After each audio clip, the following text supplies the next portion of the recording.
Cerita Cindy. Halo. Wadah. Pegang tangan saya, Mbak. Pegang tangan saya. Apa saya bilang? Apa saya bilang? Jeda. Saya nggak bisa edit. Saya nggak punya editor. Cerita Cindy. Hai Cindy-licious. Apa kabar? Ketemu lagi kita di mana kalau bukan di Cerita Cindy. Agak kering ya sebelum mulai cerita, harus dilubricate dulu kayaknya tenggorokannya.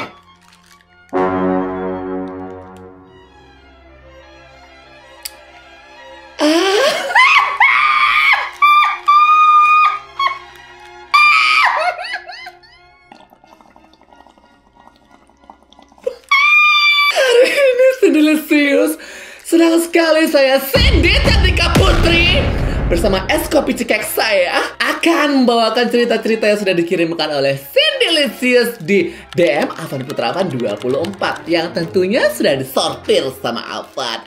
Langsung aja gak sih kita ke cerita pertama. Cindy-licious, jangan lupa dong untuk like videonya, share kemana kayak gitu, ke grup apa kayak terserah, grup kantor kemana kayak biar ramai. Jangan lupa subscribe juga, terus berantem di kolom komen. Ingat, kita stay toxic. Cerita pertama. Hai Cindy, gue mau cerita tentang bos toxic dan bininya yang sama gilanya. Jadi gue udah 2,5 tahun kerja di sini. Bukan waktu yang sebentar, Cindy. Dulu, bos gue baik banget. Waktu gue masuk masih 2 minggu di sana. Tiap hari gue dibeliin buah dari Indomaret. Dibeliin permen, jajan, segala macam deh pokoknya. Nah, semenjak gue nikah, tepatnya Mei 2003 lalu, gue minjem uang ke bos gue. Dan udah gue ganti dong, Cindy. Tapi ternyata istrinya di belakang gue ngejelek-jelekin gue, Cindy. Pokoknya gue difitnah. Omongan dia tuh diada-adain, Cindy. Bener-bener kayak orang udah gak punya dosa fitnahnya dia, Cindy. Berantem. Gue dulu loyal ke bos gue. Disuruh apapun mau. Disuruh makan tai mau. Bahkan hari Sabtu, itu sering kantor kami yang katanya setengah hari, tapi tetap pulang jam 4, jam 5, karena bini bos gua suka ngikut ke kantor, Cindy. Dan lu tahu apa, Cindy? Dia ke kantor cuma untuk marah-marah, Cindy.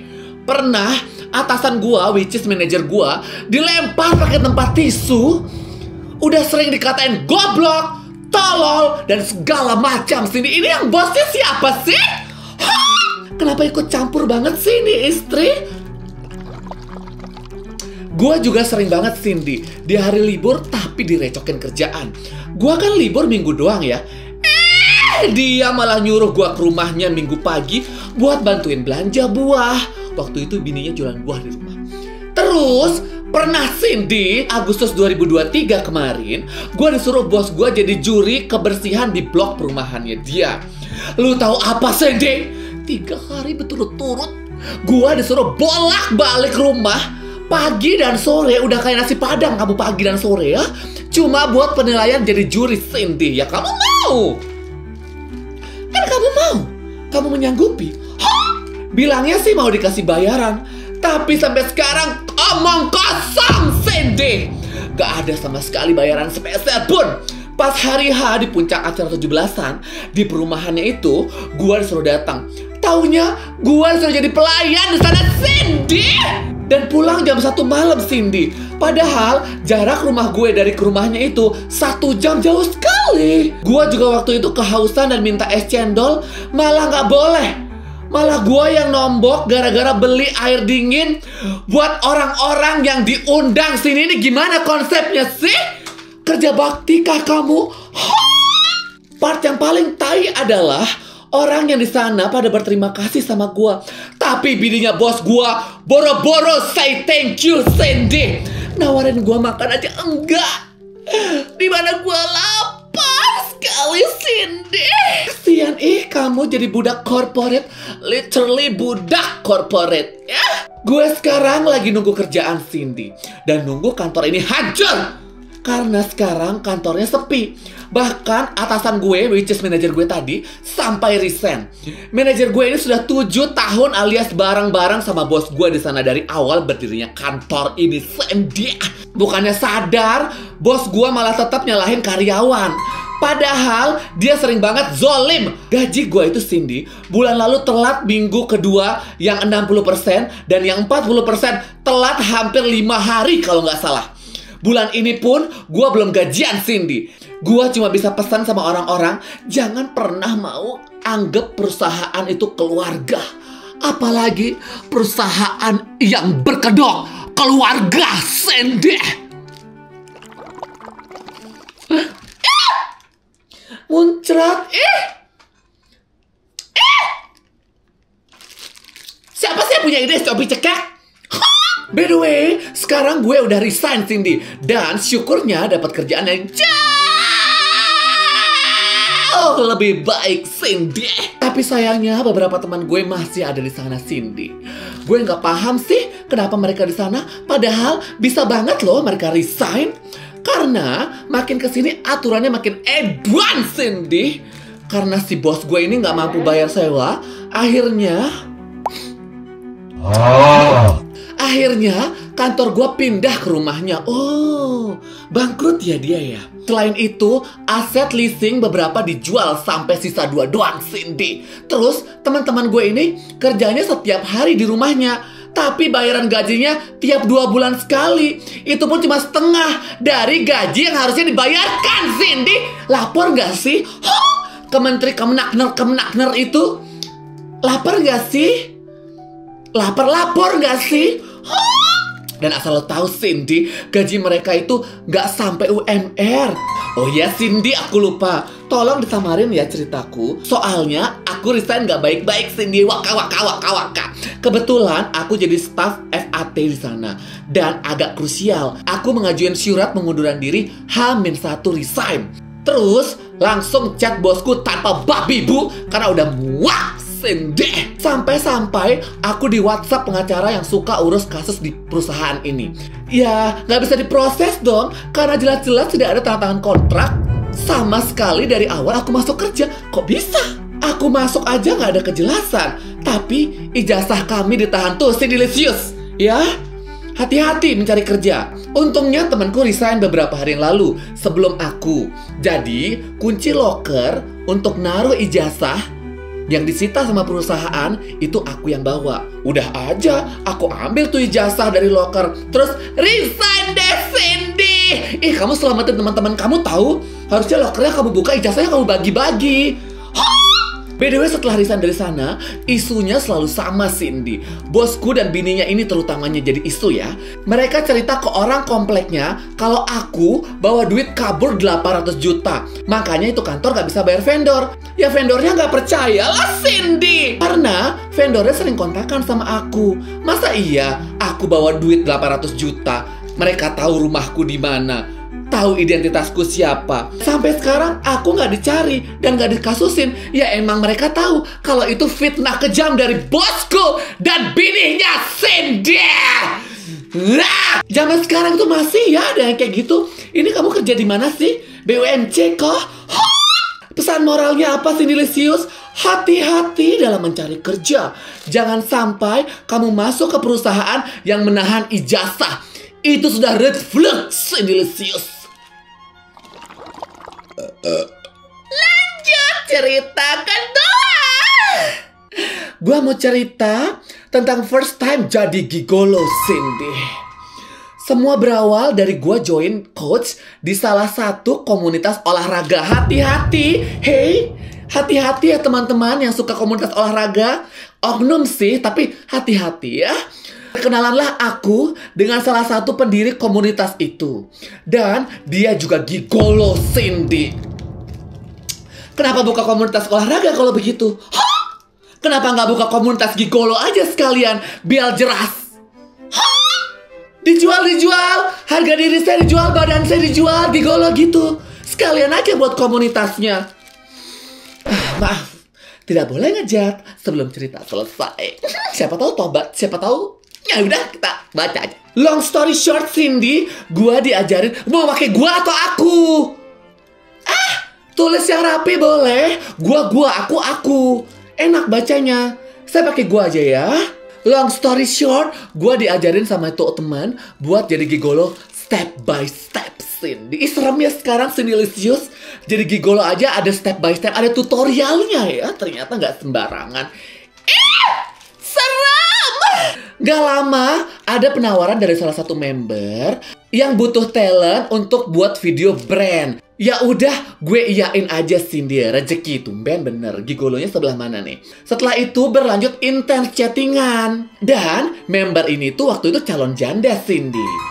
Oke, lanjutlah pembuatan video brand tersebut. Beres semuanya, Cindy. Gak berselang beberapa waktu, gue pagi-pagi ditelepon sama member ini. Disuruh nyamperin dia ke hotel dekat rumah gue, Cindy. Dengan alasan dia minta tolong sesuatu. Ya udah, gua ke hotel dia pagi-pagi. Waktu gua masuk ke kamarnya Cindy, dia menggunakan baju yang seksi. Terus nanya ke gua, Cindy, lu kalau lagi posisi berduaan kayak gini sama gue mau diapain? Ih, lonte kali! Maaf, Cindylicious, maaf. Kan belum cerai ya dia. Tadi katanya calon janda. Ini brondong masuk, gigolo masuk langsung menyuguhkan diri juga. Dia berkata seperti itu dengan nada yang menantang, Cindy. Dan gue orangnya gak bisa ditantang. Akhirnya gue gas lah. Ini bukan masalah tantang-menantang ya. Walaupun bajunya seksi, walaupun omongannya seperti itu, emang kamunya aja lagi mau. Lagian juga pinter dia ini. Panggil cowok tuh pagi-pagi. Pagi-pagi, testosteron cowok tuh lagi tinggi-tingginya. Ya pasti ngegas lah, Cindylicious, ngegas. Education ya. Untuk ngerayu cowok, pagi-pagi aja. Pasti mau, karena testosteronnya tinggi. Ya? Setelah kejadian itu, gue dikenalin sama teman-temannya member gue itu, Cindy. Ada yang istrinya orang kurang belayan, ada yang sering ditinggal kerja, ada janda dengan personal branding hijabers tapi binal, Cindy. Oknum ya, oknum. Dan ada juga DJ ternama, Cindy. Dia juga janda. Dari situ, gua mulai memanfaatkan mereka dengan alih teman curhat, Cindy. Nggak salah sih sebenarnya ya. Soalnya kan yang di sana mungkin butuh mengalirkan birahi, yang di sini butuh uang. Gitu mungkin ya. Kerjaan gua simple, Cindy. Nemenin shopping, nemenin DJ, nemenin curhat, nemenin icli. Semua gue jabanin, Cindy. Dan plot twistnya ada yang baper sama gue, Cindy. Akhirnya gue buang. Oh gitu ya, gigolo profesional ya. Kalau ada yang baper langsung dibuang ya. Karena emang masalahnya birahi aja ya. Gak profesional, baik. Dan semua itu berjalan sampai sekarang, Cindy.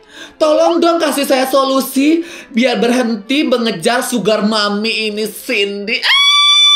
Susah kalau sudah budak uang ya, Cindylicious. Pesan moralnya apa? Daripada kamu membuka komunitas olahraga berkedok gigolo yang diketuai oleh gigolo, mending sekalian aja buka komunitas gigolo. Ada tuh di X saya lihat boyfriend application. Tuh, kayak gitu aja lah biar kedengeran sopan sedikit. Ya kan, Cindylicious? Membaca cerita Cindylicious ini jadi semakin terbuka ya pikiran. Ternyata dunia itu seluas itu ya. Saya masih menanti cerita-cerita inspiratif gitu yang dari nol membangun perusahaan, membuka lapangan pekerjaan gitu. Bukan membuka selangkangan gitu untuk dijual gitu. Tolong dong, siapa kayak gitu kasih saya kisah inspiratif satu aja. Lanjut cerita ketiga. Hai Cici Cindy Cantika Putri.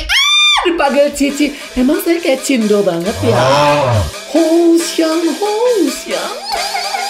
Aku mau cerita satu-satunya aib aku selama 30 tahun ini.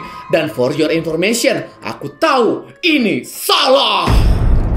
Jadi, awal tahun 2024, aku dekat sama satu cowok. Dan kita satu perusahaan, Cindy. Awalnya, dari saut-sautan status WhatsApp, keterusan flirting. Ngobrol ngalur ngidur, sampai larut malam. Sampai, dimana kita memutuskan untuk ketemuan, Cindy. Di salah satu mall di Jakarta ketemuannya. Aku Aku dan dia beda kota by the way. Awalnya kita cuma mau makan. Tapi yang namanya seru juga ngobrolnya berakhirlah di hotel. Ceritanya gak boleh ngejat sebelum cerita selesai. Kita main kartu si Delicious. Maaf saya ngejat terlalu cepat. Maaf. Saya salah, saya minta maaf. Kita main kartu diserta dengan soju yang memabukkan itu. First time aku dan cowok itu seks. Nggak jadi, saya minta maaf, nggak jadi. Itu first time aku dan cowok itu seks. Dan rasanya wow Cindy. Sebulan kemudian kita rencanain ke Bali berdua. Kita seks berkali-kali Cindy di sana. Dengan menggebu-gebu. Satu hari bisa 3 kali trot Cindy. Oversharing. Tiba-tiba di sore hari aku di-chat sama satu cewek ini. Kamu ngapain sama suami saya? Hah? Senang ya bisa ngabisin waktu sama suami saya?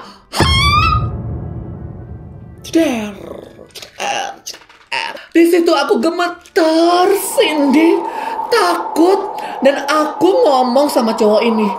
Ini beneran, tahu nggak? Cewek ini istrinya dan ngomong, saya tahu dia banyak selingkuhan dan kamu bukan satu-satunya selingkuhannya. Gemetar dilabrak istri sak, mampus. Tapi kan kamu nggak tahu ya, brengsek, laki-laki brengsek. Lanjut.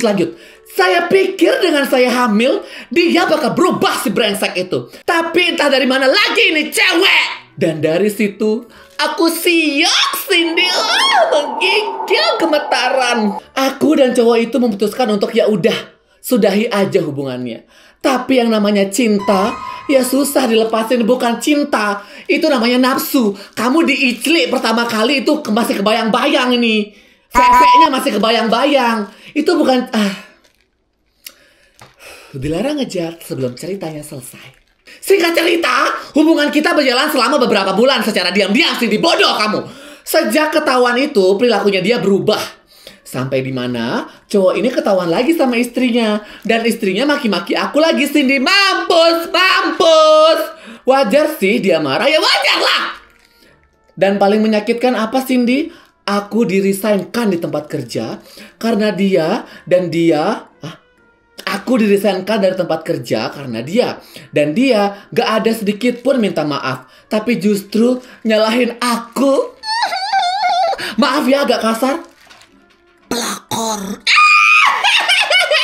Ini biar kamu sadar ya. Ini untuk kebaikan kamu juga ya. Saya gak mau Delicious saya pelakor. Lanjut. Dari awal aku juga udah tahu dia punya istri. Tuh. Tapi aku terlena dengan soft spoken dia Cindy. Dan tititnya yang nikmat itu najis. Bajingan. Besar ya. By the way, semenjak aku dikeluarkan dari kantor, aku juga sempat viral di sosmed. Semua saudara aku tahu kalau aku si pelakor. Singkat cerita, hubungan kami masih lanjut. Sampai 2 tahun Cindy. Awalnya aku bilang better kita asing aja. Tapi cowok ini bilang, aku sebenarnya pengen temenan. Jadi ya aku tetap bertahan Cindy. Soalnya dia juga gak mau putusin aku. Dan gak mau ninggalin aku. Meskipun sudah seheboh itu ketahuannya. Sampai kantor, sampai sosial media pun tahu yang mana sih kasus pelakor yang mana ini ya. Penasaran jadinya masuk lambe-lambean itu gak? Anyway, dia pernah bilang dan aku lihat sendiri kalau memang istrinya itu controlling Cindy. Posesif. Kayak ini cowok di penjara dan istrinya polisi. Ya wajar, orang berumah tangga, punya aturan masing-masing. Emang suaminya aja brengsek. Gitu mbak. Eling. Tapi tidak membenarkan dia selingkuh Cindy. Cowok ini mau pisah, tapi istrinya ngancam-ngancam. Kalau sampai pisah, nggak boleh ketemu anak-anak. Ada denda ratusan juta kalau ketahuan selingkuh lagi. Siapa juga cowok yang udah gak di-respect sama pasangannya bakal betah. Hey, jangan putar-balikan fakta. Ini cowok aja yang gak respect sama istrinya ya. Bukan istrinya yang gak respect. No. Kamu buta karena iclik.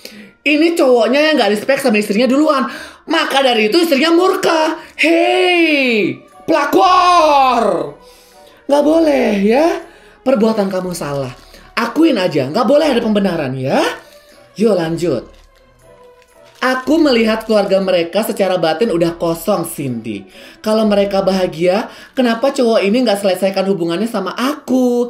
Toh istrinya curiga kan ya sama aku doang.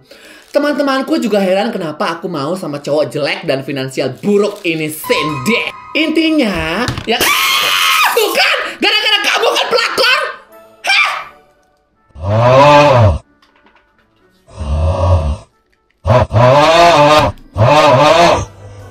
Intinya, yang aku lihat, cowok ini capek banget sama rumah tangganya dia. Biar nggak ribut, jadi dia nurut aja sama istrinya. Kecuali tetap keep kontak sama aku, dia nggak nurut ya Cindy.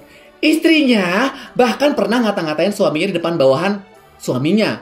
Dikatain babi! Kayak dia tuh nggak respect sama suaminya gitu loh Cindy. Masa ngata-ngatain suaminya di depan bawahannya? Ya kalau suaminya brengsek! Mbak, seandainya kamu di posisi istri sahnya, kemudian diselingkuhin berkali-kali, pasti kamu juga akan marah sama suami kamu, Mbak. Ya? Jangan dibela, ini salah, Mbak. Jangan dibela, ya? Gregetan gitu. Aku di sini ngerasa kasihan sama si cowok ini karena punya istri gila. Kamu yang gila, kamu dan dia yang gila, bukan istrinya gila. Kamu dan dia yang gila, ya? Kamu berdua tuh buat istrinya gila. Ya, harusnya kamu biayain istrinya sampai sembuh. Huh! Di satu sisi aku kasihan sama diri sendiri. Kok mau sih diinjak-injak harga dirinya? Mau sama suami orang tuh? Akhirnya ya udah, hubungan aku sama cowok ini cuma sebatas teman ngobrol aja Cindy. Gak seks lagi kok, karena kita juga LDR. Kalau gak LDR pasti seks lagi kan? Ha? Ike lagi kan kamu kan? Ha? Salah. Ha? Dan buat teman-teman, kalau misalnya Cindy Licious ada yang bilang, ya tinggal cerai aja. Ya lihat aja dari ceritaku. Susah mau cerai, emang susah mau cerai. Orang sembarangan minta cerai-cerai. Kawin itu sakral kok. Satu lagi Kak Cindy. Pas viral itu, dia malah bilang, kamu gak ngerasa ini bukan gara-gara kamu. Kamu gak ngerasa salah. Bilang gitu ke aku, Cindy. Dasar laki-laki gaslighting. Cakep juga enggak. Titit juga kecil. Walaupun mainannya enak. Hitam lagi. Brengsek. Bajingan iblis. Kata dia.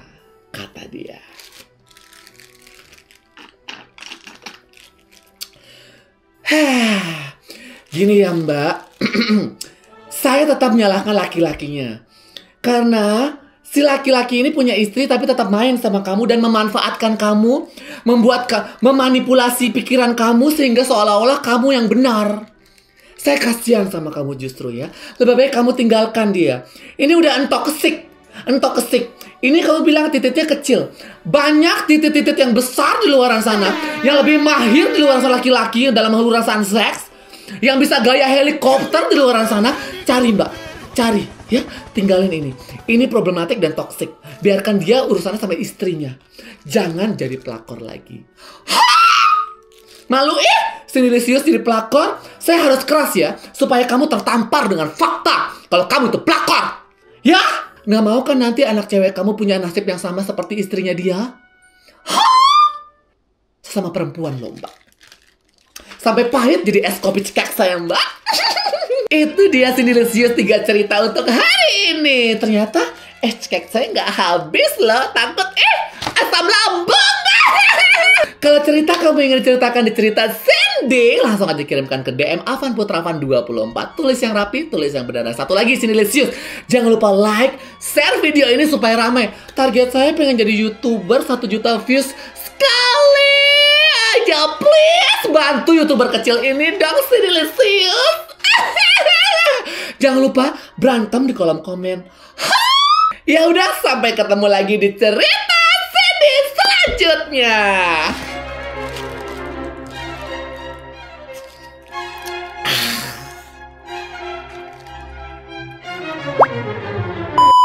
Kenapa ya? Bodoh ya. Mungkin perlu minum es kopi cekek kali ya, biar terbuka pikirannya.